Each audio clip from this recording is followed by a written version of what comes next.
आपल्याला व्हेज भाजी चटणी सॉससोबत खायला तर भरपूर ऑप्शन असतात, जसं मटर पराठा, पनीर पराठा, ऑनियन पराठा, बीटरूट पराठा, काकडी पराठा. तसंच लच्छा पराठाही भरपूर प्रकारचा बनतो, जसं ओनियन लच्छा पराठा, मटर लच्छा पराठा, पनीर लच्छा पराठा, बीटरूट लच्छा पराठा. असे भरपूर प्रकारचे पराठे आहेत की आपण व्हेज भाजीसोबत, सॉससोबत आणि चटणीसोबत खाऊ शकतो. पण आज मी तुमच्यासाठी एग लच्छा पराठाची रेसिपी आणली आहे, स्पेशल नॉनव्हेजसाठी. तर त्यासाठी मी इथे 2 वाटी मैदा घेतले आहे. त्यात अर्धा चम्मच मीठ, अर्धा चम्मच कलौंजी आणि 2 ते 3 चम्मच दही आणि 1 चम्मच तेल. आता या मिश्रणाला छान मिक्स करून यात वाटेल तेवढं पाणी टाकून पिठा एवढे सॉफ्ट मळायचं आहे. मैदा मळून झाला की याला 4 ते 5 मिनटासाठी झाकून ठेवायचं आहे. तुम्हाला वाटेल तर तुम्ही याला ओल्या कपड्यात पण झाकून ठेवू शकता.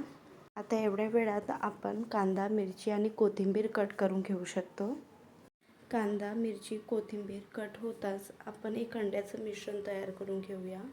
त्यासाठी मी इथे मोठ्या एका ताटात 3 अंडे फोडले आहे. त्यात बारीक चॉप केलेला कांदा ॲड केला.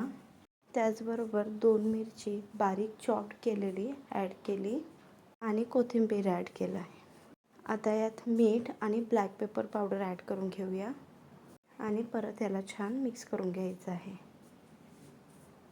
आता एवढ्याच वेळात माझा मैद्याचा गोळा पण सेट झालेला आहे. तर आता याची गोळी करून एक मोठी पाती लाटून घ्यायची आहे.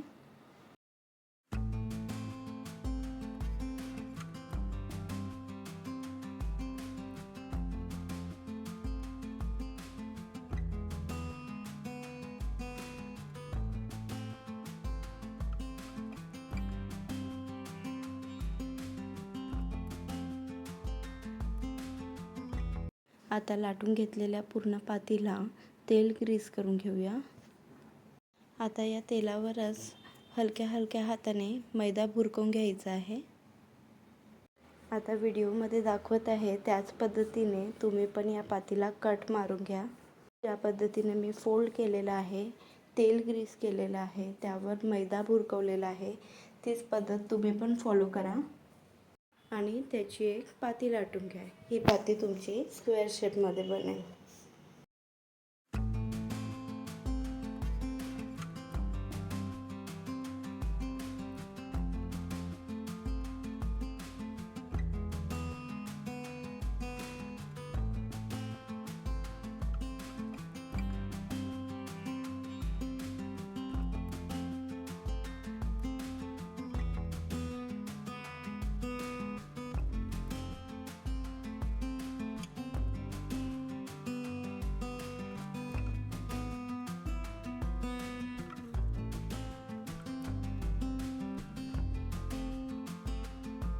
आता इथे पाती लाटून झाली आहे. तर आता अंड्याच्या मिश्रणाच्या प्लेटमध्ये मी ही पाती डीप करून पलटवून घेणार, म्हणजे या पातीचे दोन्ही साईड्स अंड्याच्या मिश्रणाने कवर होऊन जाईल. आता गरम तव्यावर तेल घालून ही पाती आपल्याला तव्यावर ठेवायची आहे. तव्यावर या पातीला 2 ते 3 मिनिट आलटापालट केला की आपला एग लच्छा पराठा तयार होईल.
मी हा एग लच्छा पराठा चिकनच्या भाजीसोबत खाल्लेला आहे. तुम्ही कुठल्याही नॉनव्हेजच्या भाजीसोबत खाल तर तुम्ही नान, पराठा, चपाती सोडून नेहमीच नॉनव्हेजच्या भाजीसोबत एग लच्छा पराठाची डिमांड कराल.